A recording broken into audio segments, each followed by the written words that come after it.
anak-anak, apa kabar kalian semua? Tetap sehat ya, tetap semangat.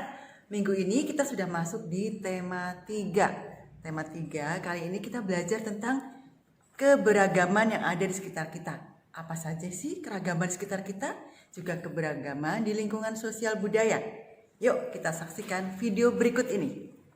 Keberagaman budaya dan sosial untuk muatan PKN tema 3 kelas 5. Sudah siap ya? Pastikan kalian menyimak video ini dengan baik ya. Tetap semangat. Nah, di tema 3 ini kalian akan belajar keberagaman budaya di Indonesia dan keberagaman sosial. Untuk yang pertama kita belajar keberagaman budaya dulu ya.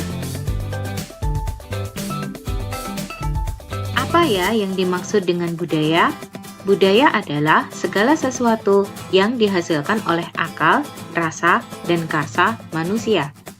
Jenis-jenis keberagaman budaya daerah di Indonesia meliputi upacara adat, alat musik tradisional, baju adat, rumah adat, tari daerah, dan lagu daerah. Wah, banyak sekali ya jenisnya. Oke, yang pertama adalah keberagaman upacara adat.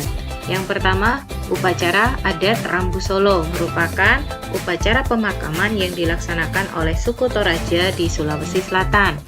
Ada upacara adat Ngaben, yaitu upacara pembakaran mayat yang dilaksanakan di Bali. Yang ketiga adalah Sekaten yang biasanya dilaksanakan di daerah istimewa Yogyakarta dan Solo untuk memperingati Maulid Nabi. Ada juga upacara Tabwi di Sumatera Barat untuk memperingati wafatnya cucu Nabi Muhammad Husain bin Ali. Dan ada upacara Tedak Siten di daerah istimewa Yogyakarta, yaitu upacara di mana bayi menginjakkan tanah pertama kali. Selanjutnya ada upacara adat Kasodo yang dilaksanakan oleh suku Tengger yang hidup di daerah lereng Gunung Bromo, Jawa Timur, merupakan upacara ritual meminta ampunan kepada Tuhan. Selanjutnya ada upacara adat Pasola yang dilaksanakan di Sumba, Nusa Tenggara Timur, merupakan tradisi perang adat. Dan ada juga upacara adat Serentaun yang dilaksanakan oleh suku Sunda di Jawa Barat, merupakan ritual bersyukur atas panenan yang melimpah. Yang kedua adalah keberagaman alat musik daerah, contohnya kolintang dari Minahasa, Sulawesi Utara. Ada sasando dari Nusa Tenggara Timur, angklung dari Jawa Barat, tifa dari Papua dan Maluku, serta saluang dari Sumatera Barat. Yang ketiga, contoh keberagaman rumah adat di Indonesia. Ada tongkonan dari Toraja, Sulawesi Selatan, rumah Hunay di Papua, rumah Gadang di Sumatera Barat, rumah Kebaya yang merupakan rumah adat dari Betawi, Jakarta, dan rumah Nuwo Sesat di Lampung. Selanjutnya, yang keempat adalah contoh keberagaman tari tradisional di Indonesia. Tari Gantar dari Kalimantan Timur yang menceritakan orang yang sedang menanam padi. Tari Kancet Papatai dari Kalimantan Timur yang menggambarkan suasana perang. Tari Reog berasal dari Ponorogo, Jawa Timur. Tari Kuda Lumping dari Jawa Tengah, serta Tari Jaipong dari Jawa Barat.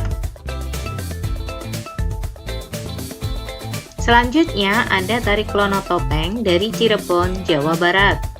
Tari Serampang 12 dari Sumatera Utara. Tari Merak dari Jawa Barat, Tari Baksa Kembang dari Kalimantan Selatan, dan Tari Payung dari Sumatera Barat. Ternyata banyak sekali budaya-budaya daerah yang ada di Indonesia. Oleh karena itu kita wajib melestarikan dan bangga terhadapnya ya.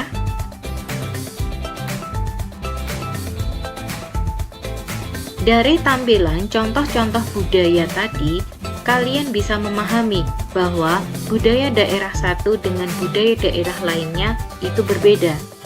Namun, walaupun berbeda, kita memiliki pemersatu keberagaman. Untuk menjaga persatuan dan kesatuan bangsa.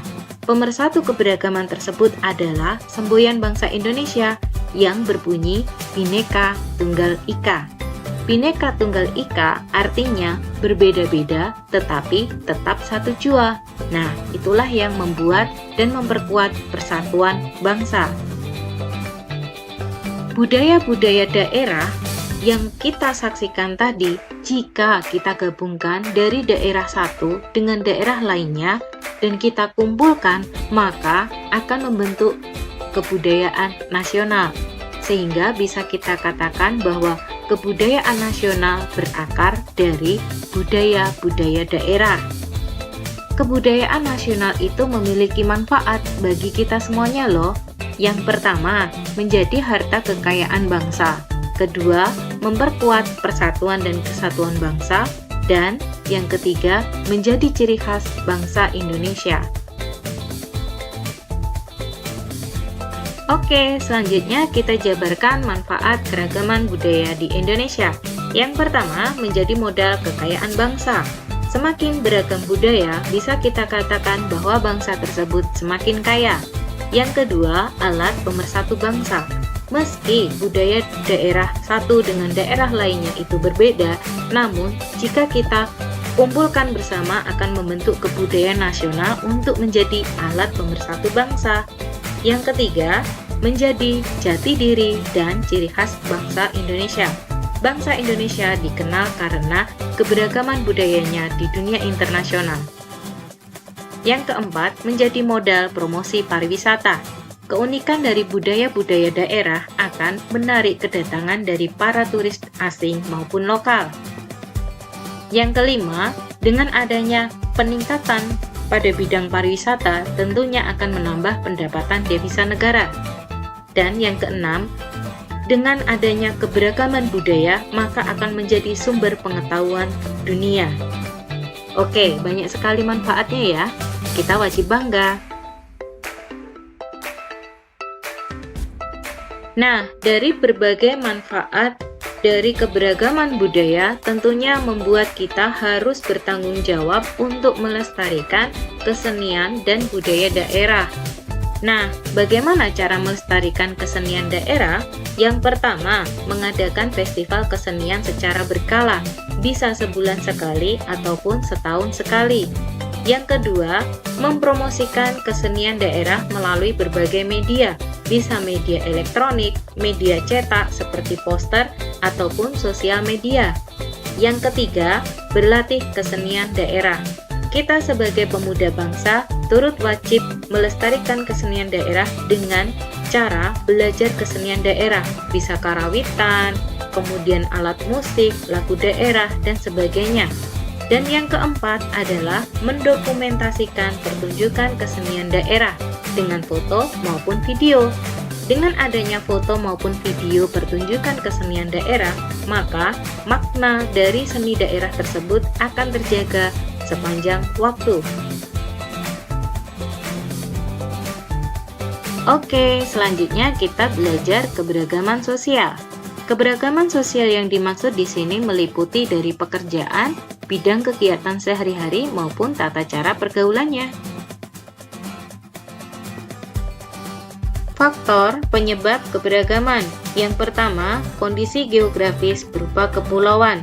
Indonesia merupakan negara kepulauan yang terbentuk dari banyak pulau, baik besar maupun kecil.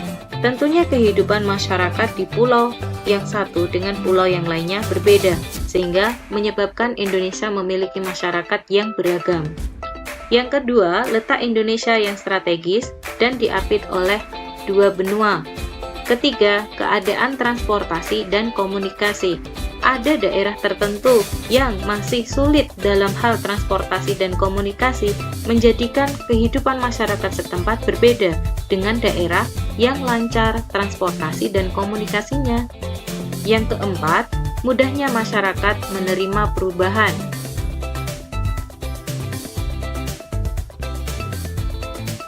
Walaupun di dalam masyarakat terdapat banyak sekali perbedaan di antara satu dengan yang lainnya, namun kita diharapkan mengedepankan kerjasama untuk berbagai bidang kehidupan. Nah, apa arti penting dari kerjasama? Yang pertama, mempererat kerukunan dan persaudaraan. 2. Memperkuat persatuan dan kesatuan bangsa. 3. Pekerjaan akan menjadi lebih ringan. Keempat, meningkatkan efektivitas dan efisiensi bekerja. Yang kelima, menimbulkan semangat gotong royong dan kekeluargaan. Di dalam aktivitas kita sehari-hari, tentunya ada pekerjaan yang harus kita lakukan seorang diri maupun secara bekerja sama. Bekerja seorang diri juga memiliki kelebihan. Kelebihannya yang pertama, tidak bergantung pada orang lain, karena kita harus mengandalkan diri sendiri untuk menyelesaikan pekerjaan. Yang kedua, kemampuan bekerja meningkat, karena kita terus-menerus berlatih untuk mengasah keterampilan dalam menyelesaikan pekerjaan. Yang ketiga, lebih mandiri, dan yang keempat, dapat belajar dari kesalahan. Namun, bekerja seorang diri juga memiliki kelemahan. Yang pertama adalah mudah merasa lelah karena pekerjaan harus kita selesaikan sendiri. Yang kedua, selesai lebih lama. Yang ketiga, tidak ada bantuan dari orang lain ketika kita sedang kesulitan. Dan yang keempat, kesulitan harus dipecahkan sendiri karena tidak ada bantuan dari orang lain. Selain bekerja sendiri, ada juga pilihan bekerja dalam kelompok untuk aktivitas-aktivitas tertentu yang membutuhkan kerjasama. Kelebihan dari bekerja dalam kelompok yang pertama adalah tujuan akan cepat tercapai. Yang kedua, pekerjaan jadi ringan karena dikerjakan secara bersama-sama. Yang ketiga, menumbuhkan sikap peduli dan gotong royong. Kelemahan bekerja dalam kelompok. Yang pertama, mengambil keputusan bersama bisa berlarut-larut karena banyaknya pendapat di dalam kelompok tersebut. Yang kedua, kemungkinan akan ada orang yang hanya menunggu hasil saja tanpa mau terlibat dalam pekerjaan kelompok. Nah, itu yang harus kita hindari ya.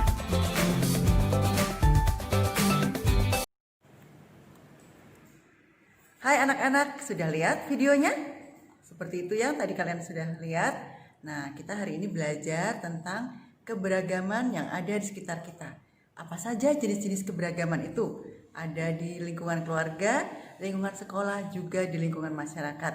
Kita lanjutkan di buku tematik 3 saat kita Zoom meeting besok. Oke, see you. Tuhan Yesus memberkati. Bye.